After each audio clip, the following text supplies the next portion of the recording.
Every single gutter journalist, every single back page journalist was his mate. They all used to go drinking down his club. I had no chance whatsoever. Venables appealed against his sacking in the High Court, but outside the chairman's name was mud. What he didn't expect was the sort of personal abuse. People spitting at him in the street, shouting abuse at him, breaking into his garage and scratching obscenities on his cars. Yeah, I remember in the High Court somebody leaning over a balustrade and spitting on his head. It was disgusting. The court supported Sugar in his decision to get rid of Venables, making fans even more angry. You'd turn up for work on the Monday and, there'd be a pile this deep of letters for him, telling him, how they're going to kill him. We used to have people outside the house holding banners up, and it was just awful. And it was awful for the kids to see as well. I found it very hard to deal with that he got such bad press and, for stuff that was completely outside of his control. And I just kept saying to Alan, why did you get involved in this world? It was just awful. Even with Venables gone, Sugar still got a bad press. Not unusual for a chairman of a struggling club. Skillful managers, and most of them are quite skillful at working the press, will suggest the fault is not with them. The fault is higher up in the food chain, and the chairman, probably money is not being provided. They won't put it directly, but they'll talk about the club's ambitions or not having the right players in the right positions and so on. And the press will get the idea, and the fans will get the idea, which is important, is that the chairman hasn't opened his checkbook. Open your checkbook, then is the cry. Sugar's patience ran out when an article in the Daily Mail accused him of being a miser in not providing more money to buy players. He sued for libel and wept in court when giving evidence. Absolute frustration brought me to tears. Total frustration when you've got, in the courtroom, sitting along the back there, you've got vultures with their pens out, all from the back pages of the newspaper. Again, Sugar won his case. He gave the £100,000 he was awarded to charity. And a decade after entering football, he sold up. He'd made over £20 million, but that couldn't make up for the price he'd paid in the rest of his business life. Tottenham Hotspur Football Club was a very, very bad move for me, for Alan Sugar plc. Very bad move, and a very, very bad move for Amstrad plc. Because what it also shows is the weakness in me, in that I am a one-trick pony. So when I took my eye off the ball and went to Tottenham, I wasted 10 years of my life in that nonsense and took my eye off the ball here.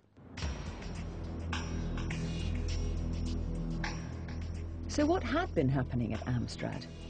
Well, a few years into Sugar's decade at Tottenham, the company was in trouble. To business journalists, Amstrad was once hot copy. Blockbuster products generated blockbuster profits. But after losing over £100 million, the company is barely back into the black. Amstrad just isn't exciting anymore. It seems to have lost its way. To make things worse, Sugar had lost his touch with consumer products, many of which just didn't sell. Make beautiful music with Amstrad's new keyboard, featuring easy play mode for non-musicians. Ladies, Amstrad brings technology to your bodies with the Integra Body Skate, the massage system that responds to your needs. Abdomen, thighs or back, you choose where the Amstrad works its magic. Feels good, doesn't it?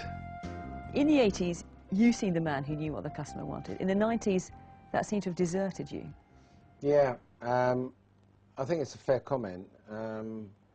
Although there was an air of panic of wanting to come out with products that sold 1 million in the first week, and lack of patience on my behalf.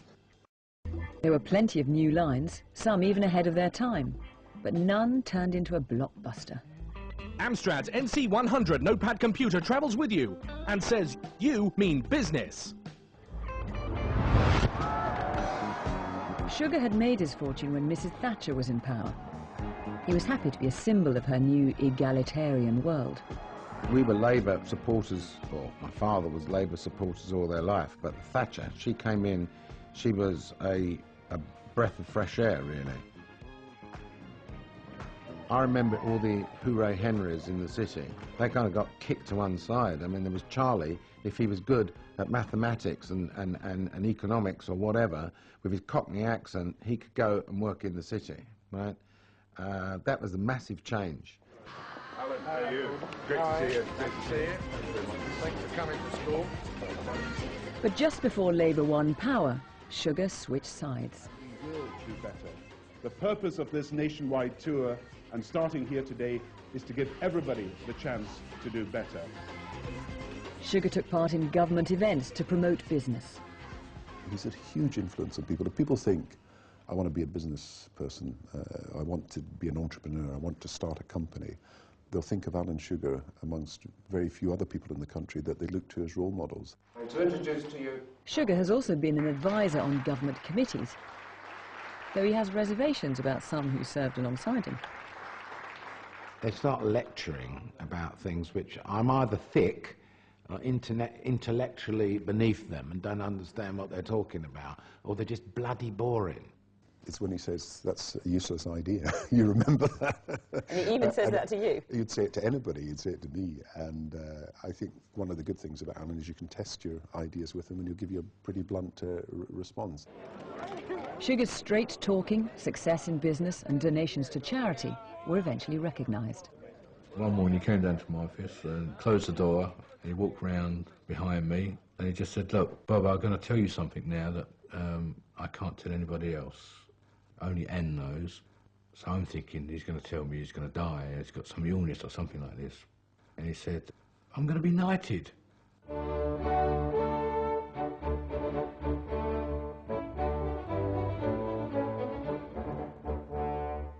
Arise, Sir Alan.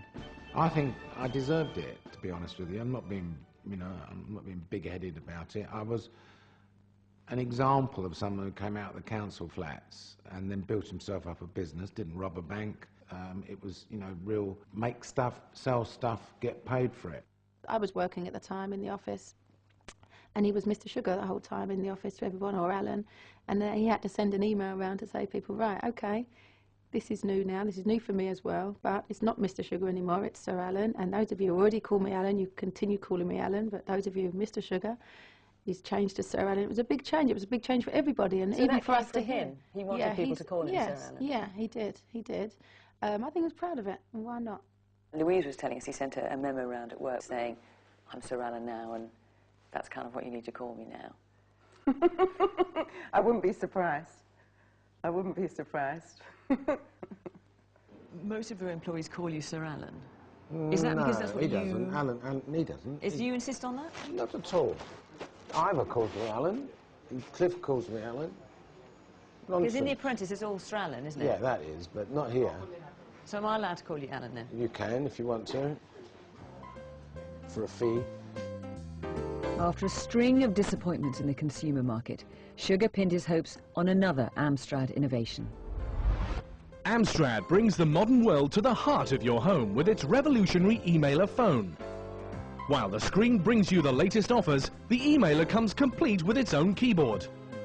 Without the fuss of a computer, the emailer keeps you in touch through your own Amstrad account. And its stylish looks are an asset to any living room. Almost 500,000 were sold, but the emailer wasn't an Amstrad blockbuster. People didn't like paying for sending an email. It's as simple as that. So perhaps we were maybe we were a couple of years too late for this product, maybe 2 years earlier, then everyone would have had one, After decades of risky product launches, Sugar has built up enough of his own wealth not to worry too much anymore. These days, he's not tied to the office. He can work from anywhere, including from his villa in Spain. He can indulge in his new hobby, which friends say he's almost as fanatical about as he once was about flying.